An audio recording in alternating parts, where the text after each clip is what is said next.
Recent research has unveiled a unique linguistic fingerprint of depression, which is the use or overuse of what they call absolutist words. The more absolutist the language, the stronger the link to depression. Now, it's no surprise that depressed individuals tend to lean on negative words, and they're ruminating to toxic levels.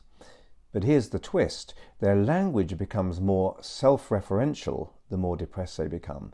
So it becomes loaded with first-person pronouns like me, I, my, and mine, and fewer of those connecting words like they, he, and she pronouns. Now, the kicker is the absolutist language. Researchers analysed over 6,400 forum members, and what they found was on forums discussing anxiety, depression, and suicidal ideation, on those forums, the language was flooded with absolutist words. So the all or nothing thinking, the absolutely this or the always that, and the nothing terms were off the charts. Even more intriguing, those in recovery forums still showed higher levels of absolutist language compared to the control group.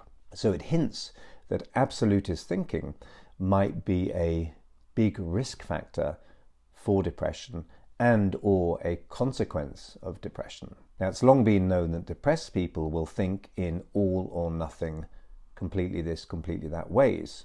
We also see this in perfectionism, and we know that perfectionism is a risk factor for developing depression. So things are completely this or totally that or all or nothing, black or white, and there isn't much room for gradation or nuance. So our brains get caught up in a whirlwind of extreme thinking during heightened emotional states.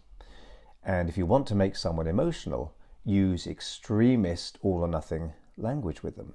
So we've all heard those always and never statements from friends or even ourselves, and that kind of language often accompanies extreme emotion. The good news is that we can help ourselves and others tone down extremism, or what the researchers call absolutism. So it's not about arguing with people, but connecting, helping each other see wider, more flexible perspectives, the shades of grey, not just the all or nothing perspectives.